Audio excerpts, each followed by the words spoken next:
नमस्कार मंडळी, स्वामी आहेत या चॅनलवर आपले स्वागत आहे। आजचा दिवस तुम्हाला आनंदाचा, सुख समाधानाचा जावो ही स्वामी चरणी प्रार्थना। आज संकष्टी चतुर्थी हा गणपतीचा दिवस आहे। असे मानले जाते या दिवशी गणेशाची पूजा केल्याने सर्व दुःख समस्या दूर होतात, जीवनात सुख येते। दर महिन्याला संकष्टी चतुर्थी येते, पण या नवीन वर्षातील संकष्टी चतुर्थीला अनन्य साधारण असे महत्त्व आहे। या चतुर्थीला सेवा व्रत केल्याने वर्षभर तुम्हाला त्याचे फळ मिळणार आहे। चतुर्थीमध्ये काही व्रत केले जातात व त्याची विशेष काळजी केली जाते। गणपतीची खूप सेवा करत असतात। आजच्या दिवशी आपण काही सेवा केल्या तर त्या खूप प्रभावी ठरत असतात। आपल्या आयुष्यामध्ये अनेक अडचणी समस्या असतात आणि ते काही संपायचं नाव घेत नाहीत। सर्वात महत्त्वाचा प्रश्न म्हणजे मुलांची प्रगती होत नाही। मुलं अभ्यास करतात, मुलं बरेच प्रयत्न करतात तरी कोणत्याही गोष्टीमध्ये सफल होत नाहीत किंवा मुलांना वाईट संगत लागत असते। आपण सकाळी लवकर उठायचे आहे, ब्रह्ममुहूर्तावर उठावे व ब्रह्ममुहूर्तावर उठल्यानंतर तेव्हाच आपण शक्यतो पूजा करायची आहे, कारण ते वातावरणामध्ये शांतता आणि आपल्यालाही प्रसन्न वाटते। सर्वप्रथम आपण एक चौरंग किंवा पाट घ्यायचा आहे, तिथे एक शुद्ध गाईच्या तुपाचा दिवा प्रज्वलित करायचा आहे। जर तुम्ही तिळाच्या तेलाच्या किंवा मोहरीच्या तेलाचा सुद्धा दिवा प्रज्वलित करू शकता। इच्छापूर्तीसाठी कणकेचा दिवा लावला जातो। जर कणकेचा दिवा करणे शक्य असेल तर शक्यतो कणकेचा दिवा लावावा। आपल्या घरामध्ये गणपतीची मूर्ती असते, एका तामणामध्ये गणपतीची मूर्ती घ्यायची आहे व तिला जलाभिषेक करायचा आहे व जलाभिषेक करताना ओम गण गणपते नमः, ओम गण गणपते नमः या मंत्राचा जप करायचा आहे।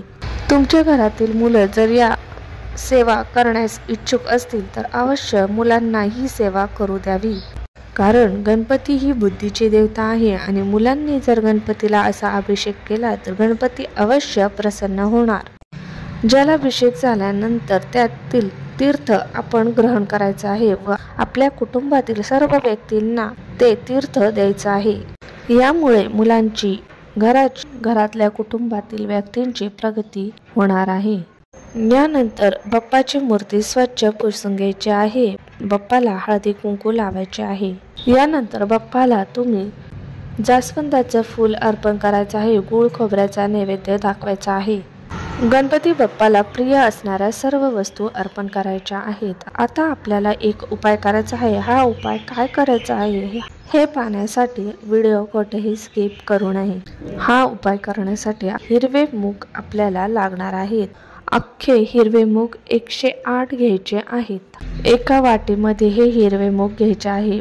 आपल्याला बाप्पा समोर आसन घेऊन बसायचं आहे। आता हा उपाय आई किंवा आजीने केला तरी चालेल, फक्त मासिक मन नसावा। त्यानंतर आपण एक हिरव्या रंगाचं कापड घ्यायचं आहे, ते बाप्पाच्या चरणाजवळ ठेवायचं आहे। आता हे हिरवे मूग आणखीन एक वाटी घ्यायची आहे व त्या दुसऱ्या वाटीमध्ये एक एक दाणा टाकायचा आहे।